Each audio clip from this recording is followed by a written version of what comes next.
Hang on, I'm not Oh, seeing hang on. anything We on can hang on some more. YouTube. Hang on, I don't see anything on YouTube. YouTube is going. It's going. I see it. It says you're live. I see it on the thing. Well, It's there it telling is. me. Yeah. We'll edit this and solve this problem. I'm gonna switch to my Bluetooth earbuds here in a bit because they're start charging. It's just a mess this morning, this afternoon. Everybody, thank you for Yes. bearing with us. My name is Nate Swick. I'm joined here with Greg. I'm joined here by my colleague Greg Neise. We're gonna do some live bird identification. Greg, I haven't even looked at the pictures you sent over yet. I'll do that as we go. Um, what we do here, usually when things are working properly, the ABA hosts a group called What's This Bird on Facebook. It is a crowdsourced bird identification community. People take pictures of birds that they see out and about or in their yards or wherever. They post them on What's This Bird, and our friendly community and admins help them to identify those birds. Seasonally, we get some interesting identification challenges that we see from month to month, week to week, to every time of the year. And so every once in a while, every couple of weeks, ideally, Greg and I will pop on here and talk through some of those identification challenges with you all. And yeah, I mean, Greg, people have been waiting forever. I hate to hold them any longer, but Oh, how's come on. I'm still trying to solve this issue here. 8 minutes. 8 minutes isn't forever. I suppose in internet time it is, but Yeah. um, boy, yeah, it appears that Facebook has changed the back The back of office the setup. back of yeah, it's a mess. It's a mess, and I And can't even see the live video that we're doing. I'm trying to follow it. I can't even follow it. It's got pushed down. I don't know where it is. What a mess. What a mess. I blame That's you, all Mark right. Zuckerberg. It is. We're gonna Um, do it anyways. I'm gonna try anyway. We're gonna do the thing. All right, so bear with me. I can't actually see what's going on. I'm gonna be following along here on YouTube. That's gonna be my primary place. Greg, I'm hoping you're gonna follow on Facebook. We'll I try am and do the best following we on can. Facebook. I We say that am. because if you have any questions or comments or any sort of burning observations or any cool things that you've seen or want to talk about or suggestions to make on any of the identifications that we're going to offer here, please let us know in the comments. We are theoretically on Facebook, Twitter, and YouTube. We're happy to talk with you about birds. It's the live interaction that makes this thing work as well as it does. So we go, hey, Carlos Betancourt, my friend Carlos Betancourt just popped in from YouTube. Hey, Carlos, right on, a month Carlos, ago, a month ago, I down was in in Panama Panama. with Carlos. And Carlos, please don't throw us any Myarchus flycatchers or any of the other weirdo tranulets that you have down there because I can't identify any of those. But if we're stuck here in the ABA area, I should be able to do okay. Folks, we've got a bunch of birds to talk through, and I'm going to glance through the thing that Greg sent me right now so I can see what we're going to talk about. Greg, how's birding? What's birding look like in the early part of October where you are? Here in Northeast Illinois, we had a wonderful Oh, event. The these are kind of good. These thing are all that good. the kind of thing that only happens a few times in a birder's life, at least around here. And it's not quite a fallout, but an amazing, massive migration of passerines. And yesterday, some of my friends, they got out of the stepped out their door to find hundreds of passerines streaming over, like you see at Oh, Cape that's May or cool. someplace like that.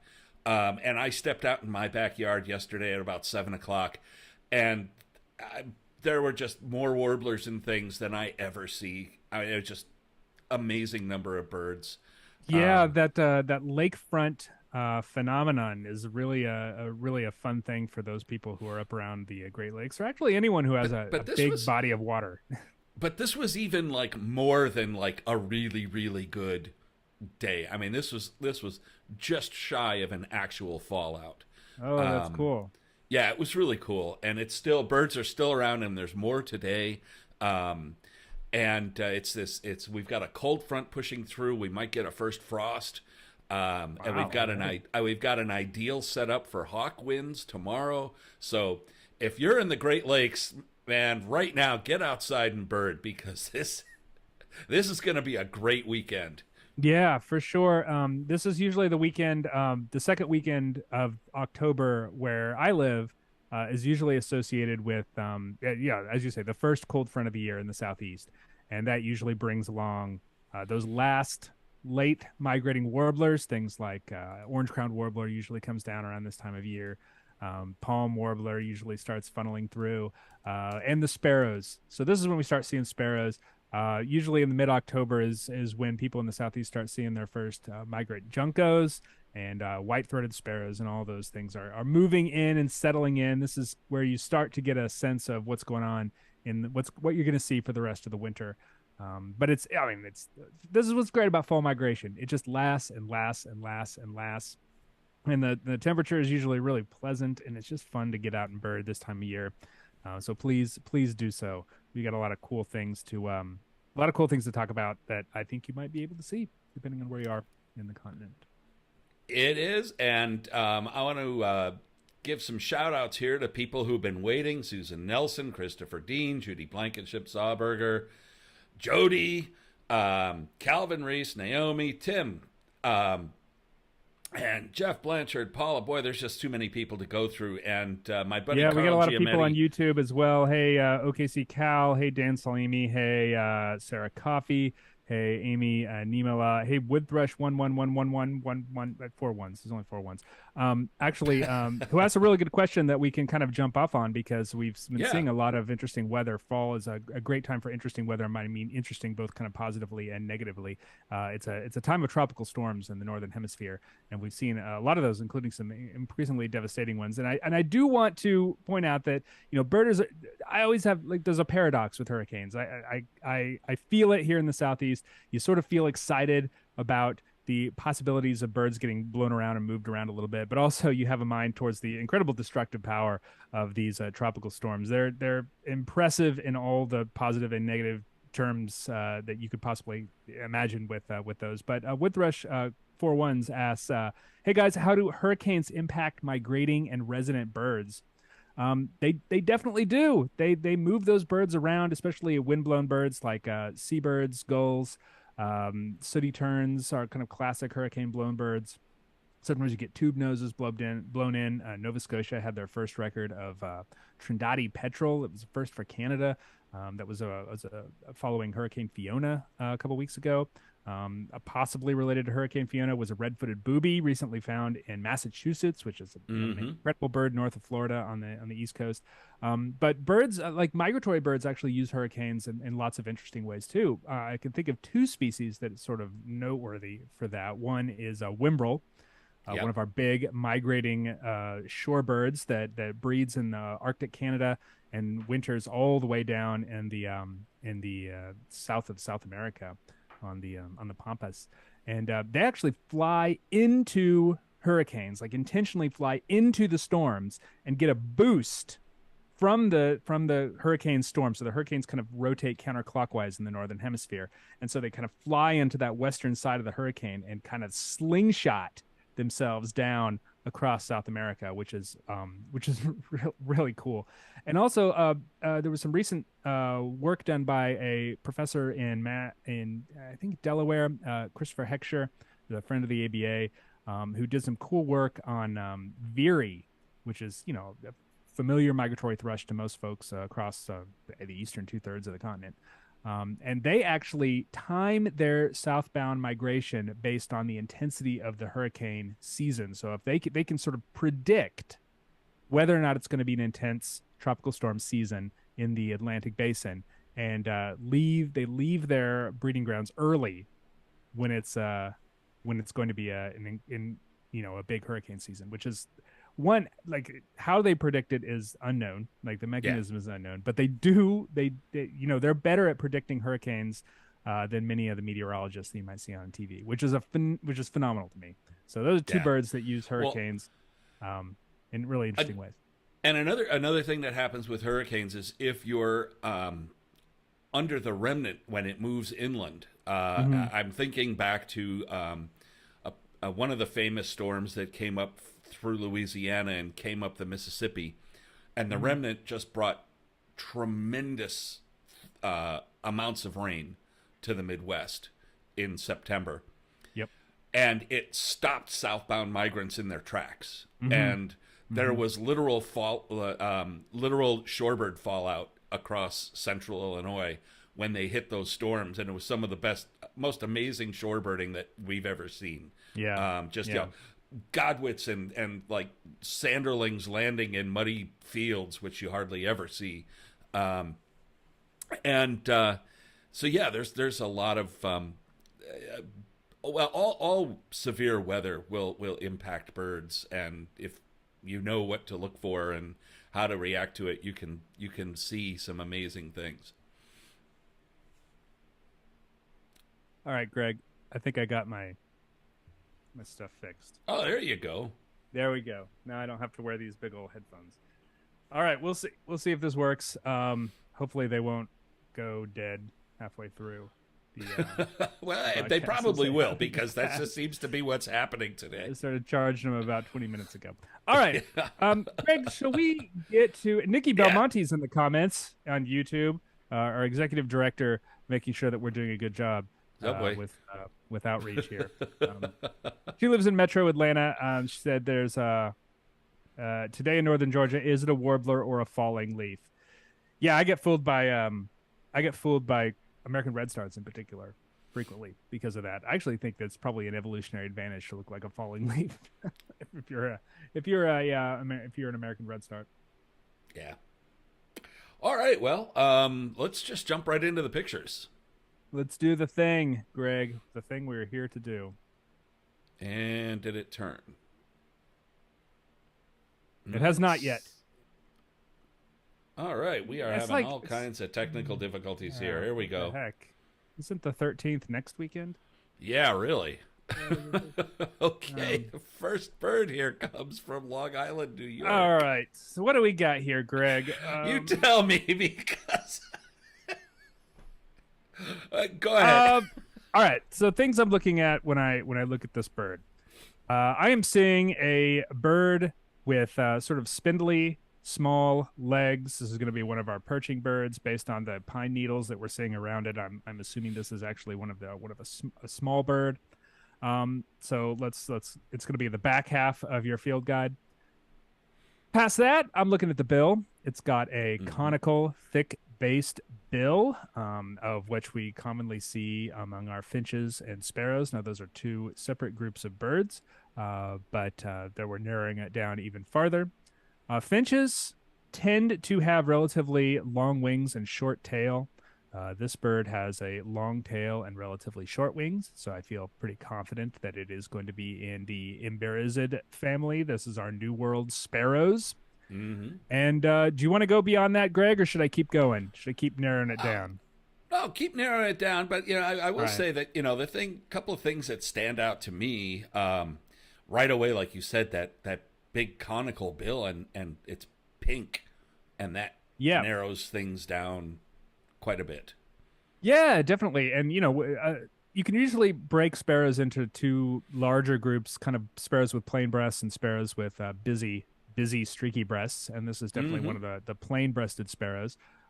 Going even further, it's sort of a large-bodied, large-headed sparrow, kind of deep-bellied, with a relatively long tail. That kind of places it in the genus known as Zonotrichia, which is one of our more familiar genera in the sparrows. That's home of some very familiar species that birders across the continent know: white-throated sparrow, white-crowned sparrow, golden-crowned sparrow, and if you are in the Midwest or a very fortunate birder on either of the coast, the big old Harris's sparrow, which is our largest New World sparrow.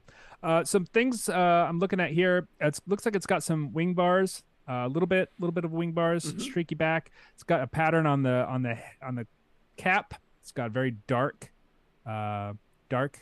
cap, some stripes on the head. It's got a white throat, but that doesn't necessarily mean it's a white-throated sparrow. No, the cap has kind of a rufusy tone to it, and really looks like a cap rather than stripes. And it's also got this overall kind of crisp and not messy look. And so if you start going through those big Zonotrichia sparrows, you'll find this bird fairly quickly, two that look kind of similar. But now look at where this bird is. This bird is on the East Coast. Long Island. Yeah. So what we've got here is a young white crowned sparrow, Mm-hmm. and that big pink bill and the hint of the adult pattern of the head with the head stripes and the white supercilium, but just the overall kind of just big, stocky, crisp, clean. Um, Yeah. it's A lot of white, people huh? I was going to say a lot of people see these birds and identify them, at least in the southeast, as white-throated sparrows because perhaps perhaps justifiably, they see a white throat and they see the Mm-hmm. stripes on the head, which is field marks that they share with white-throated sparrows. But one of the things that you'll see with a white crowned sparrow, and this is just to me, they tend to be a little bit lankier. Mm-hmm. White-throated sparrow is a very deep-bellied, kind of very chunky sparrow. It's very much a borb or a burb, however, if you want to use the internet parlance. White crown tends to be a little bit longer neck, a little bit longer tail, and the stripes on the head are quite different. They're much thicker. Yep. They're much broader, and a white-throated sparrow tends to have a little bit of yellow right there between the eye and the bill in the lower area, and white crown will never have that. Yeah, and white-throated tends to. I mean, if we're comparing young birds, an adult white-throated sparrow is a pretty easy bird to identify in most Mm-hmm. cases. But the young birds, white-throated is just kind of messy and blurry, and It is. more Yeah, it is a more lot often, messier. You're right. it's more often confused with swamp sparrow Mm-hmm. than white-crowned. White-crowned is well, here we go. We're looking at one nice and crisp and big and Yeah. lanky and all of that. Susan Nelson asked about golden crowned. Well, golden crowned would be very rare in Long Island, for one thing. Um, Not and impossible, but very no, rare. not impossible. I mean, they do wander. Um, but the golden crowned sparrow has a plainer face, Hmm. and it doesn't really show as much rufous, like that kind of rufusy on top of the head, the Yeah, way they're that very dark and kind of dusky gray, kind yeah. of all over in the front too. They don't really show much of a white, like an extensive white chin. They might show a little bit, but not a lot. They're just a darker sparrow, as you'd expect for a bird that is primarily on the Pacific Northwest, where everything tends to be a little bit darker. Yeah, but they are similar enough that if you get it's not a slam dunk. You got to spend a little time with them if you do Yeah, happen to get a wandering golden crown sparrow. for sure. And I don't know if this is true in other parts of the continent, where I live in the southeast, white crowned sparrow is actually a bit more of an uncommon sparrow, and it segregates itself from white throated in some important ways. White throated, I always think of a bird that is where cardinals are, so like kind of Mm-hmm. brushy, kind of very dense bushes and habitats, yards and whatnot. Whereas a white crowned sparrow is not a super common bird at a feeder unless you are like near a pasture. They like kind of more open areas where where people graze cattle sometimes along the fence row. They don't cut very well, and so trees will grow up, and so they'll be in these little copses of trees. That tends to be where we find white crowned sparrows where I live. I don't know if that translates all the way across the continent. These I birds mean, are pretty around variable, but around for the most here, part, white crowns tend to be more open country birds, and hmm, white throat are more woodland birds. yeah, I think But that during that bears out migration, where of I am course, too. you can find them together in parks, side by side, Yeah, very commonly. true. Carl Um, Giametti says rule out gambles. So gambles is one of the subspecies of white crowned sparrow. It's a western subspecies, and it's a bird that birders in the east kind of want to pick through their white crowns and try and find yeah. the gambles. I forget exactly how to do that. It has something to do with Oh the well, lore, right? Are you looking at the it, lore? yeah. This bird. This is a really, really good photograph, Hmm.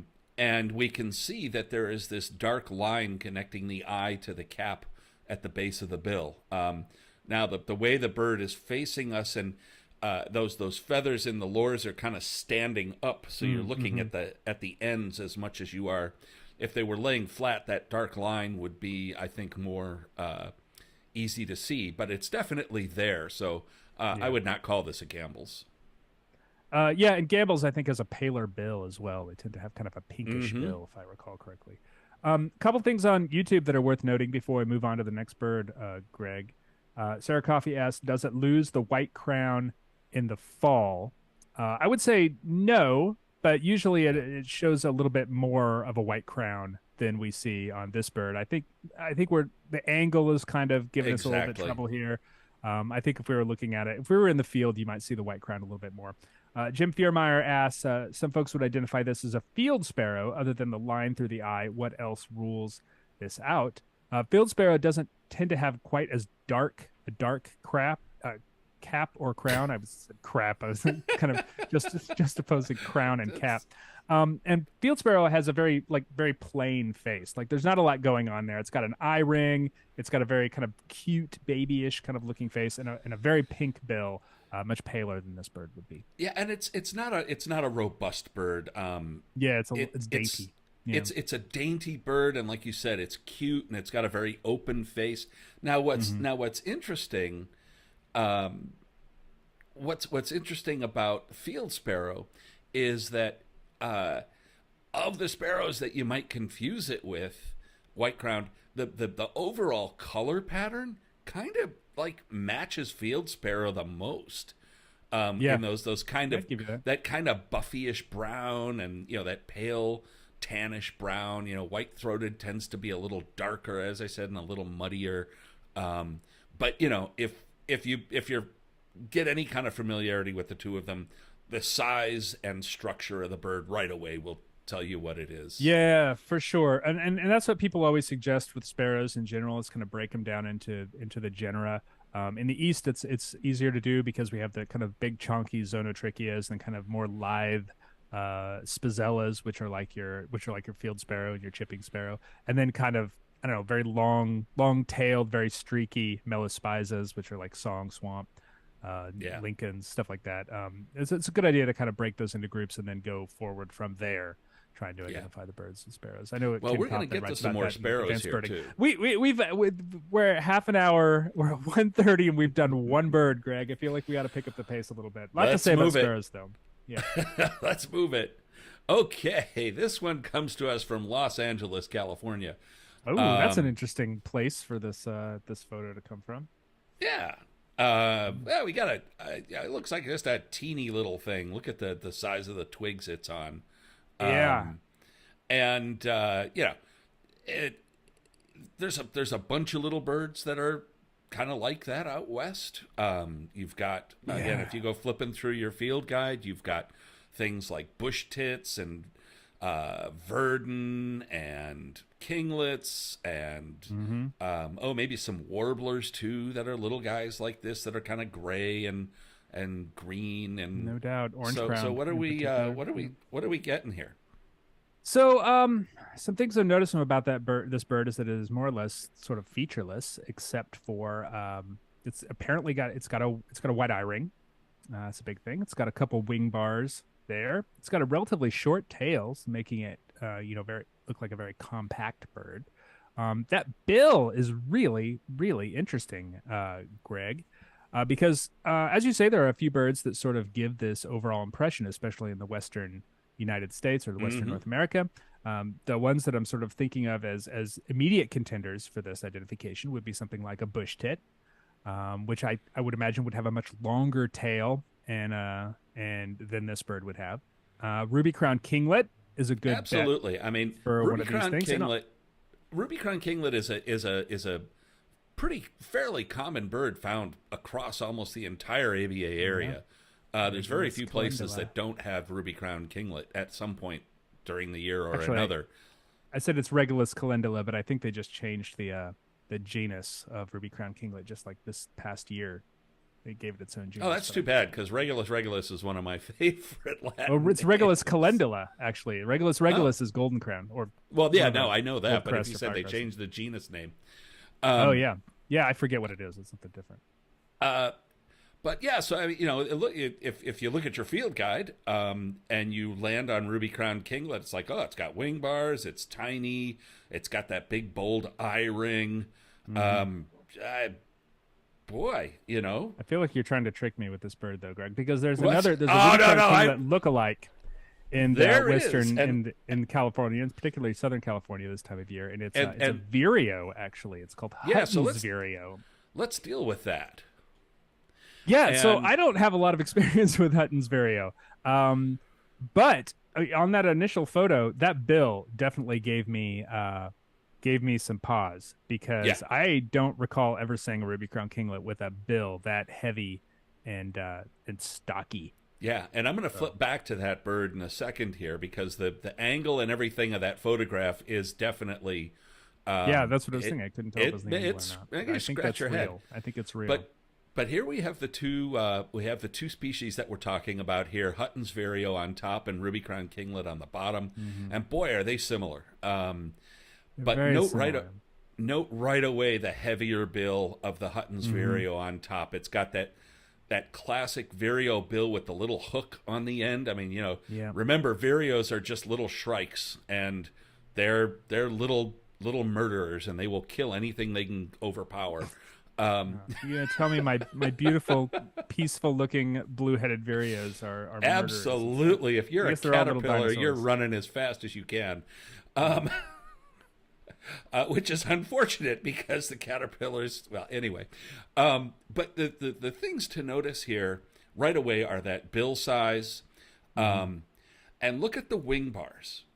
And what you'll notice on the bird on the bottom, which is a ruby-crowned kinglet, is that the lower, the larger wing bar has a black bar below it. So the base of the secondaries are black. I see what you're talking and it about. kind of forms like a really heavy drop shadow for that part of the wing panel. Whereas the Hutton's vireo doesn't much of really that. show that. Not much of that. That bird. Can you go back to the original bird there, Greg? Yeah, I will here. That bird on top has about the maximum extent that you would ever see of, like the kinglet drop shadow. And then one last thing is the feet. Vireos have gray feet and legs, and the kinglet has these tiny little, almost ridiculous toothpick legs with Yeah, I kind was of gonna say, yellowish those are- toes. Those are And so some we go heavy- back to this heavy bird, legs. and we see that it does not have the kinglet drop Does not shadow. have the and, drop shadow, does it? Yeah. the bill is really just way too heavy for a kinglet, and the Yeah. legs, they're gray and they're not as spindly as a kinglet, even though they look really spindly here. Kinglet would even look more spindly. So, Greg, perhaps you can help me with this because I am an East Coast birder. I don't have a ton of experience with Hutton's vireo. Do they flick their wings and tail like a kinglet does? Boy, Because if you see kinglets, if you see ruby crowned kinglets, they are like constantly flicking their wings as they move around. It's one of the things that makes consult them the easy. Bible. I've got one I behind me cannot somewhere. remember if they do. It's been years since I've seen a Hutton's vireo. Yeah. But and maybe someone in Perhaps the a Western birder in the comments can. maybe a Western birder in the comments can chime in here. There is a note. Robert Weisler notes correctly in your comparison photo that they are not the same scale. Just in case people get the impression, Hutton's vireo is a bigger bird than ruby crowned kinglet. But that's a difficult thing to determine in the field. Yeah, that is if the bird is alone like that. I mean, if you get them side by side, sure, but. Yeah, it's not the difference between a warbler and a robin. It's Robert Clark notes. Thank you, Robert. They are active, but not as active as kinglets. So there you go. That's the difference between identifying a bird in the field and identifying the bird from photos. Absolutely. But if you do get a photo, and that photo we just saw is a good photo and is eminently identifiable. You'll also notice another thing that and this is, it varies, but the kinglet tends to have like these horizontal eye arcs versus. Yeah, sorry. Ms. MIGB, sorry if I mispronounced that, wrote, if you can get your bends on it, it is a kinglet. If you can't get your bends on it, it is a kinglet. There you go. Sorry, I misread. That makes sense.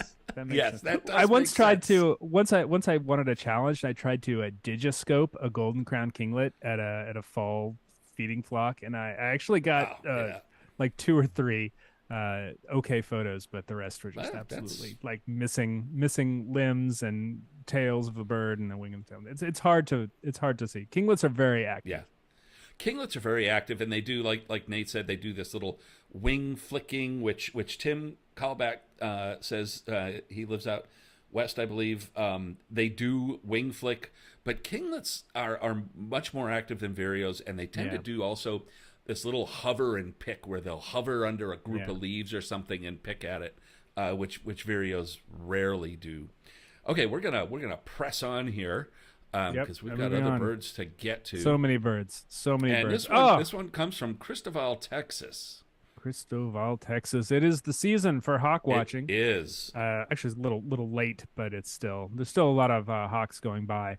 I saw one of these birds, actually, what I believe this to be, around my son's soccer game. I was sitting Hmm. there watching a soccer game, and I saw one of these fly by. Always be birding.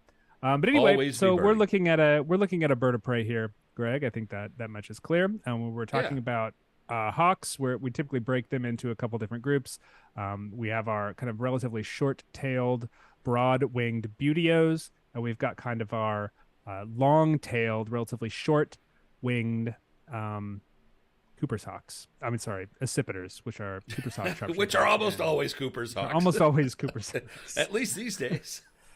Oh, good. We're Our doing technical really good here. difficulties have our technical difficulties have moved into my brain. That's all right. Um, We'll get through this. yeah, But all right. So what I'm seeing here is yeah. a bird that is it doesn't have the sort of paddle shaped wings and really long tail of an accipiter. Hmm. Even when accipiters flare their tails like this, that they really look kind of elongated. Yeah. The tail is Yeah. really big.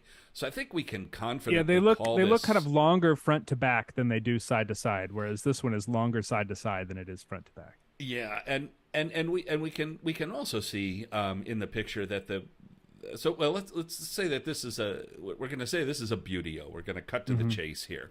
Let's do it. Cut right there. And two things stand out is that the wings underneath are kind of featureless. So when you get a bird like this going over, one of the first things you want to do, or just like train yourself to look for, is look at the leading edge of the wing. And if it's dark, it's almost always a red tail, no matter Mhm. what plumage it's in. That's when people And talk about the patagial patch. exactly. That's what they're talking about. Is that leading edge of the wing, kind of there on the wrist, that dark spot. Exactly. And this bird does not show that. The underside of the wing is almost featureless, Yeah, not a lot except going for on. those four emergent black primary tips and the tail pattern. And the tail pattern is the kind of giveaway here. It's got that broad terminal band with another band, and then just kind of it looks like the bands just kind of fade away into nothing. So you really it looks like it's got two dark bands on the end of the tail. Yeah, I mean, I'm glad you're focusing on the tail because I'm focusing on the wings. I'm sort of as an eastern birder, I'm sort of immediately predisposed to look at that pattern on the wings. Hmm. Almost nothing going on the underside, but it does have that very thin black, border all the way around, more or less all the way around Yep. the wings. And whenever I see that, I immediately think broad-winged hawk, broad-winged hawk. When I see that. Yep. And that's what this bird is. And Mhm. the bird that it would most frequently be confused with would be red-shouldered. This is a Mhm. young broad-winged hawk. And a red-shouldered hawk is slightly different shape. I think they have longer wings, and they tend to kind of push their wings forward a little bit. Yeah, I see a lot of They have red-shouldered this hawks where I am. Yeah, and their wings are more kind of planky, right? When I think of exactly, broad-winged hawk, I think they're kind of almost spade-shaped.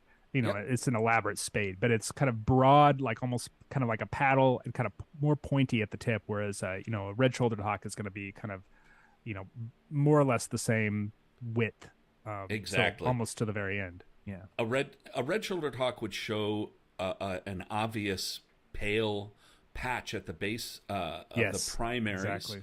in this view. And the tail bands would look more or less the same size. It would have Yep. evenly banded. The tail would appear evenly banded. So yes, this is a young broad-winged hawk. And I'm not exactly sure where Cristoval, Texas is. Based on I what don't I know know either. about broad-winged hawk migration, I'm suspecting that it's probably along the Gulf Coast because right Yeah, now, there's broad-winged hawks kind of famously have this, massive migration around the Gulf. They're circum-Gulf migrants all the way through Middle America down to South America and Amazon where they winter. And so you can just see them along the Gulf Coast and all the way through Central America now, just like huge flocks of broad-winged hawks moving right now, almost impressively like kind of sort of single species flocks, like flocks that yeah. are 90-95% broad-winged hawks. It's an incredible sight if you ever get a chance to check out that phenomenon. But my guess is that Cristoval is going to be on the Gulf Coast because there are probably a lot of broad-winged hawks along the Gulf Coast right now. Yeah.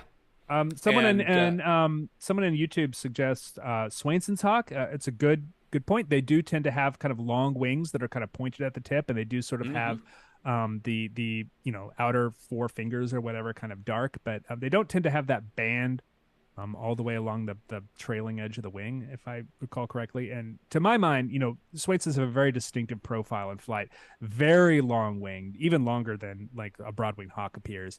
Very long pointed wings, almost like between a falcon and a red-tailed hawk to some extent. Like they have very long pointed wings. Yeah, and it's funny. I've seen a few. Central West Texas. Thanks, Steven Self. I've seen a few Swainson's hawks here in Illinois, and actually one from my backyard. And the one that popped up in my backyard was with turkey vultures and broad-winged hawks. And I looked up and saw these five birds, and okay, that one is it.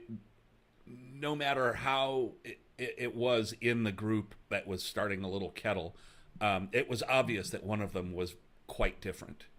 Mm-hmm. And the shape is it can be a little hard to describe, but when you see it, it's pretty distinctive. It's different. If you look at a lot Yeah, of red-tailed hawks, you'll definitely notice it's something different. And they're another kind yeah. of long-distance migrant hawk as well that will migrate in big numbers through Central America. All right, moving on.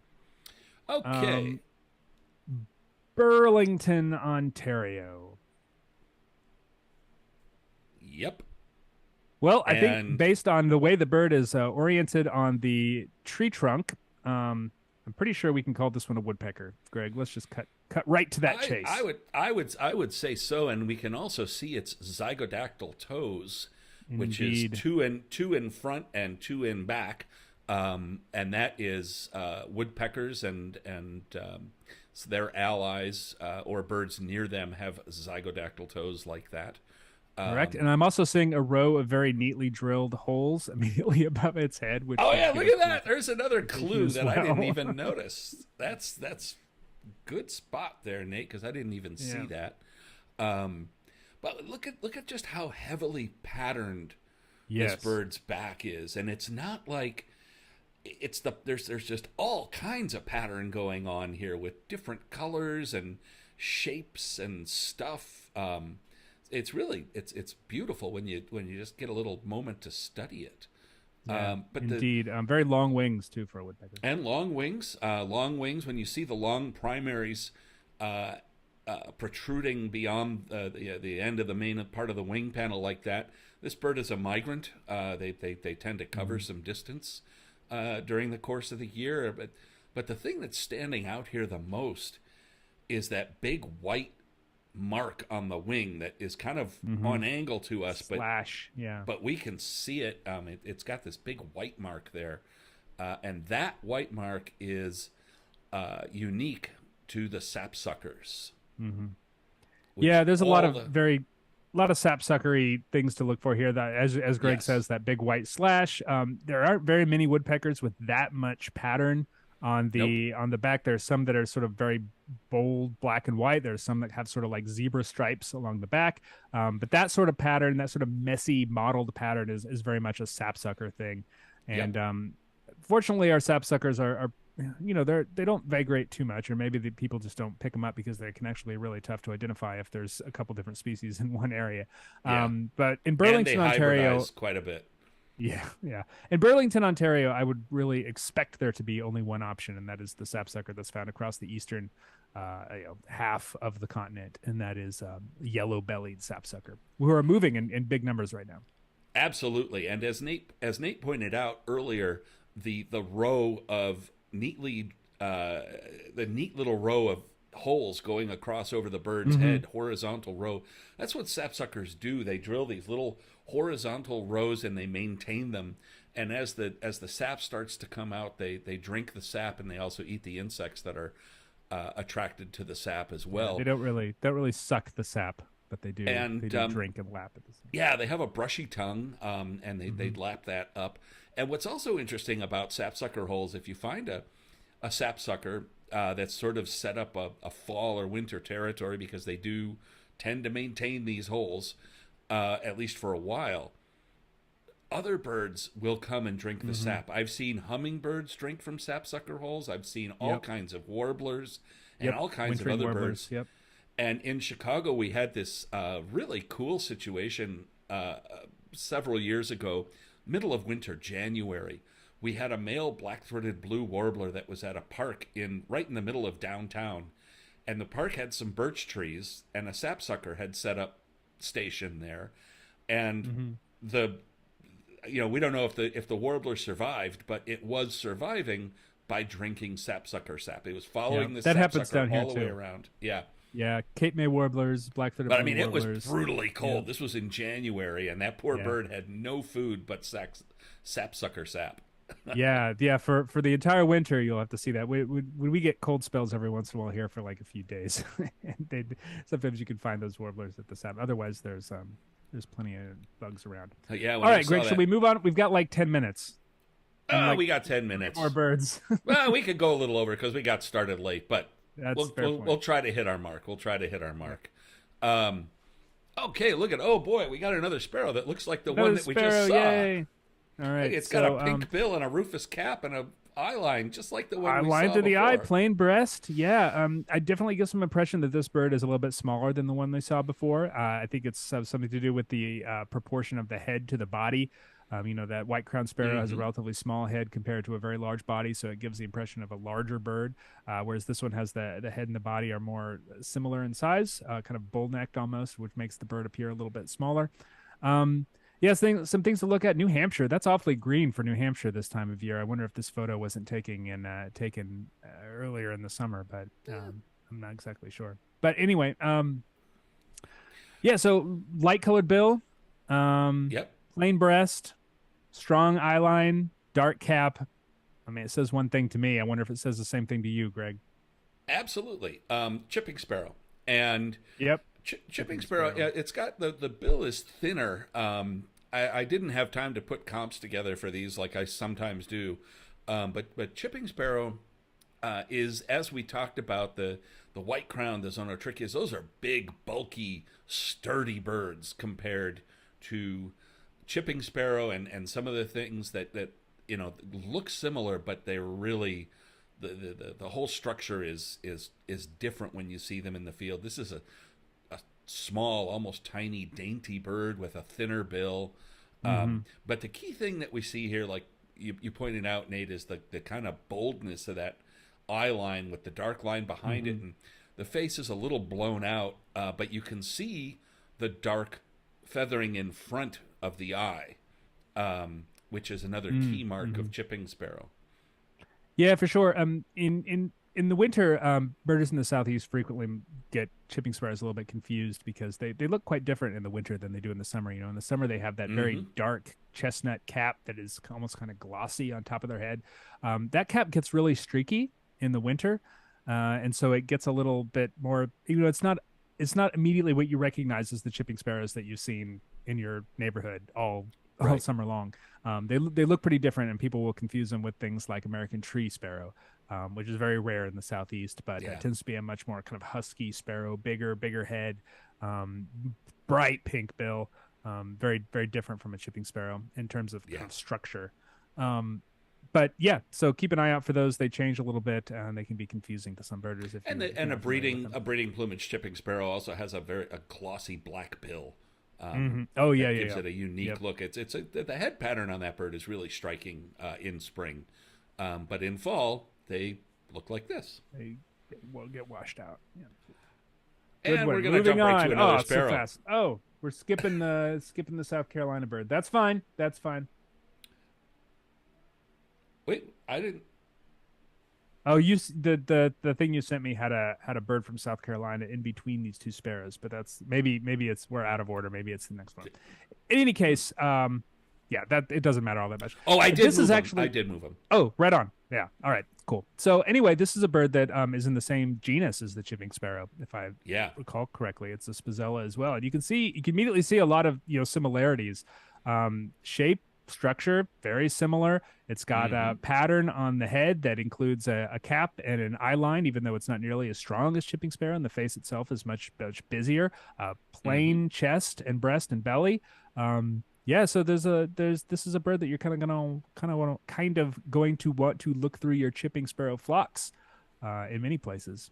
Yes, and the key thing to note here is I noted, as I mentioned on the bird before it, you could see that dark line, the dark lores um, between the eye and the bill, and this bird is Hmm. very plain faced there. The rest of the face is busy, but it Yeah, just kind of like stops in front of the eye, and that rather bold, buffy eye line just kind of melds into the front of the face. yeah. Um, whereas a chipping sparrow tends to have more mascara, you might say. It's got Hmm. this line that goes through the eye, and it doesn't have that open faced look that the clay colored sparrow has, which is what this Yeah. is.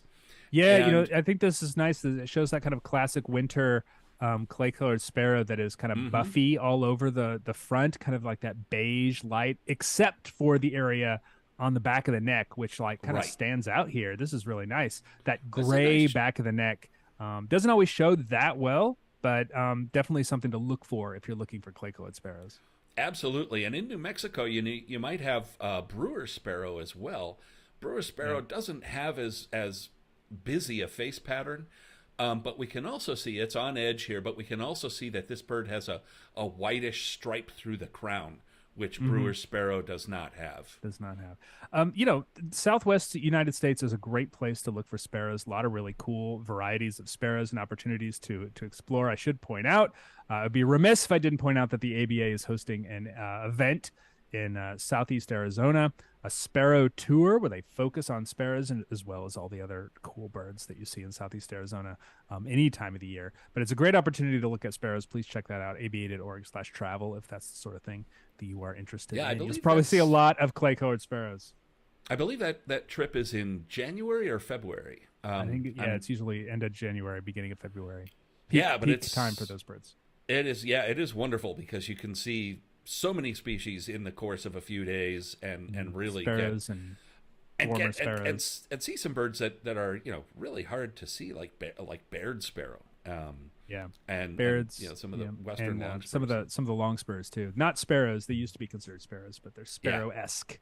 yeah, yeah. So yeah, that's our Sparrow IFO, and yeah, check out aba.org/travel. Got 4 minutes. We got 4 minutes, Greg. All right, we're doing it. All right. Boy, I can't see a bill on this bird. Though everything else does sort of look like sort of warblerine, man. Lot of It does. warblery sort of things looking for. The feet and legs look awfully thick for warblers, though. But That is true. things that I'm looking for: bright yellow lore, kind of a yellow eye ring, grayish Yep. green on the back. That's kind of a cool color that you don't Mm-hmm. see a ton of. It's Um, yeah, I don't kind of think this is a yellowish warbler, but underneath. you might be inclined to think that. Yeah, the the as you pointed out, the legs, the legs and feet are kind of sturdy and they're gray. Burly. And Yeah. yeah, and if you'll remember when we were talking about the Hutton's vireo, vireos have gray legs and feet. Burly legs. Yeah. Burly And gray legs. yeah, so now we're all right. We can kind of settle on vireos here. This is a pretty good picture of this bird. We can see the eye pretty well, and the eye is not completely dark. So those spectacles with that kind of palish eye and the kind of yellowish on the flank, and look closely in there, right along the edge of that branch, we can see some bold wing bars. That all adds Oh up to yeah, look at that. white-eyed vireo. Yeah, so most of the year, white-eyed vireo is going to show a white eye, Bold, and makes it glaring white pretty eye. pretty obvious, like staring, eerie, Yep. even. But these young birds, these first-year birds that were hatched this past summer for their first fall, they have dark eyes, and we see these birds all the time in the southeast, and we see people confuse them for, or they turn into brain birds, like a bird that your Yeah. brain just doesn't want to process, and it can't doesn't know doesn't know what it is, because it looks familiar but also unfamiliar at the same time. But yeah, these young white-eyed vireos always cause trouble for Yeah. birders when they first see them every year. They can be And the tough. and the bird that it would be most confused with would be yellow-throated vireo, which has those bright spectacles like that and wing bars, and Yeah. but it's got a yellow throat. I mean, the name of that bird Yeah. is accurate. Yeah, it's got yellow It's that almost like seems to go up into the face a little bit sometimes yeah, too. It's got a yeah. lot of yellow on the face and the This yeah. bird, the yellow is brightest on the flank, and the throat is Hmm. white or gray. So yeah, that will rule out yellow-throated vireo, but also the eye. I mean, that sometimes when the light is really strong side lighting, it'll light up the iris in some birds and make their eye look paler, but that's not happening here, and we can see the actual Yeah. color of the eye, and we can see that iris Brownish. Yeah. is kind of changing. Yeah. Um, Yeah. Neat bird. okay, we're gonna push on to our last one here, which Yes. oh no, we got one more. All right, We got gotta one get more. through this one We got quick, one then we got more. one Yeah, more. less than a minute. Okay. This is very similar to the bird we just saw before. But at the bill, boy, the bill looks awfully small and thin. The legs look awfully spindly, and in fact, the whole bird looks kind of very long and lanky. Yeah. A lot of things I see here. It's got a very bright yellow eye ring, or not eye ring. I'm sorry, eye line. Kind of brownish Slow all down, over, Nate. yellowish, Slow down. little streaky, little streaky on the front. This does not look like a vireo. It does not have kind of the heavy, plodding, burly, impression that a vireo gives me. Yeah, it looks Some like a things, pipit. It looks like a pipit, but pipits are not yellow. They're not kind of yellow. No, they're or not. rufous. Well, at least not the ones we expect to see on this side of the pond. That's true. That's true. Yeah, but the bird is walking along on the ground. I think that's going to give you some nice clues as to what it might be. Yeah, and the thing that really stands out here is, it's got that overall kind of yellowish tan look to it, that bold eye line, but the rear end of the bird has this kind of unique greenish yellow, and it extends to the undertail coverts and a little bit up the flank. And as this bird would be moving around, it would bob its tail and give you all kinds of looks at that rear end. For And sure. this is a palm warbler that Yeah. is moving through right now places like Brooklyn in large numbers. Yeah, one of the old colloquial names of palm warbler is wagtail warbler. And if you Yep. ever see a palm warbler walking around on the ground, you immediately see why it's called that. It bobs its tail almost constantly, almost like a water thrush.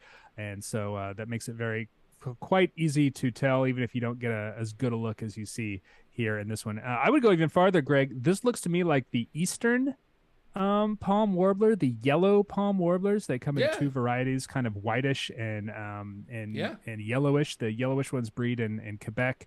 The whitish ones breed further west, Ontario through Manitoba. There's some Yeah, the differences in ones their we see- migration. I think they're kind of slightly off, but this looks like a yellow one. I to would me. I would agree. I mean, I saw one this morning in my yard, and it's the ones I see here tend to be browner. The eye line is not so yellow; they're a little streakier on the back. And That would not make quite sense as yellow for as the this more bird. western. That would make sense for the more western population to be coming Yeah. through Chicago in bigger numbers. Daphne Rose notes in Facebook, lots in my yard today in North Florida. Yeah, absolutely. That is practically it's a good candidate for the Florida state bird. Honestly, they walk around in lawns, golf courses. I believe that's where they parks got their all the name time. from. Is in the I believe winter so. among the palmetto fields Yep. or palmetto scrub. Yeah, they certainly don't Palmetto breed in the fields, palms. That's not a thing. No, palmetto scrub. But yeah, there's in the wintertime you find them all over the place in the palmetto. Yeah, very common in Florida. Yep. All right. All right. One more to the end. Tempe, One more. Arizona. This is a weirdo, Greg. This This does is not a immediately tick a weirdo. lot of boxes. Oh, it ticks one big box. Yeah, I guess that's true. This is one of the things I love most about What's This Bird is when a bird like this gets dropped.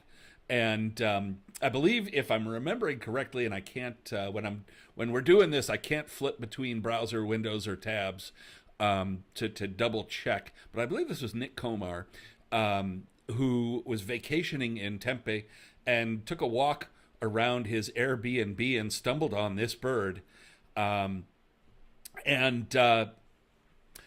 Susan Nelson, that was a palm warbler, and stumbled on this bird. And look at the size of that beak. That tells us right away kind of what this bird is. They're called grosbeaks for a reason.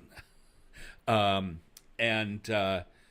boy, look at the rest of it. That doesn't look like any grosbeak I've seen in years. No, you're in Arizona, you're on the border, so you can't just look north, you've got to look south for your possibilities as well. And as it just so happens, there is a grosbeak that is found in West Mexico and occasionally strays up into Arizona and West Texas and New Mexico and once in Colorado even.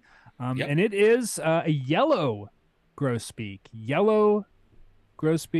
It is it is truly a grosbeak. That is a large beak. Yep. But what else are you looking for? It doesn't look like anything we're going to see in no, it doesn't. Our part of North America, in the ABA area for sure. It's overall yellow. The bill is kind of unique in the shape. It's and the big size. Even for a grosbeak. It's bigger, huge for a grosbeak. It's bigger than our grosbeaks, and it's got a curved culmen. It's almost like this giant house finch bill almost. But the yellow coloration is just boink right there. It just rules out anything other than something with a plumage variation. Some kind of abnormal plumage variation. But then the bill size, you come back to that, and the patterning on the tertials, will all those things will get you to yellow grosbeak. And this is a female. We should point out a female type. I should say it might be a young male too. The males are just like gloriously giant American goldfinch on steroids, kind of yellow. Unmistakable, as you say, Greg. The female's a little more subdued, as birds in this family tend to be. But yes, still a pretty impressive bird. Very cool. Definitely going to give 5 stars on that Airbnb. Definitely. And I don't know if this bird was found yesterday morning. I don't know if it's been seen again today, but I will bet that there's a lot of people roaming around Tempe looking for this bird. I don't know how many ABA area records there are, but I'm sure there's not very many. I believe this would be a code 4 rarity. I believe it's a 4, but those numbers are a little old. Always there have been a number of records in the last 5 years, I think, including, as I said, one in Colorado that a lot of people got to see. But it's still a 4, still a great bird, still one of those birds that you dream of finding for sure. And when a bird like this shows up in What's This Bird, which has happened a good number of times, it's one of the things I love most about the group. Yep, for sure. Right. Woodthrush has juvenile rose-breasted grosbeaks camped out at your feeders right now. Lucky you. That's fantastic. I love rose-breasted grosbeaks. They're cool. One of the great birds of the East. Black-headeds also in the West. Very neat. We are up guys, past the hour now. Yeah, sorry about the technical difficulties, everybody. You can blame Mark Zuckerberg again. Facebook was kind of screwy with us, but we got it. We got it in at the end. We usually give some time to take questions here, but it's past 2:00, and I know folks have got to get back to their lunches and all that stuff. We'd be remiss if we didn't point out that if you enjoy these sorts of efforts, these sorts of whatever, if you like watching us deal with technical difficulties in real time, please join the ABA. Well, you don't have to join the ABA, because... but you'll feel a sense of ownership of those technical difficulties as well. Absolutely. If you join the ABA. We are a membership organization. Please help support us by joining aba.org/join. You will be supporting not only things like this, but also what I think is the best podcast in natural history, Podcastum, which is hosted by Mr. Nate Swick over there, right there. Yes, And wherever you find podcasts. every week now, the ABA's American Birding Podcast. If you don't listen, you should. But your membership dollars go to also supporting things like our Young Birder programs, Yep. and a whole host of things. And you get a whole lot of neat people. content. I mean, Birding Magazine and North American Birds and just all kinds of stuff. So yeah, Yeah, and if you want to hang out with us at the end of the year, we're doing our Bird of the Year 2023 Bird of the Year reveal party party weekend. We're doing a whole thing the weekend in Nashville, Tennessee. I forget the exact week. I think it's like the 11th or 12th, somewhere in that vicinity of December. Please come by and say hello. There will I'll be there. lots of announcements.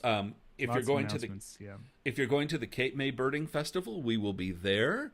Yeah, and if you're going Rio Grande Valley Birding Festival, we will be there as well. We are wherever people are birding. We will be there. We will be there. Shine the logo up in the sky, and we will respond.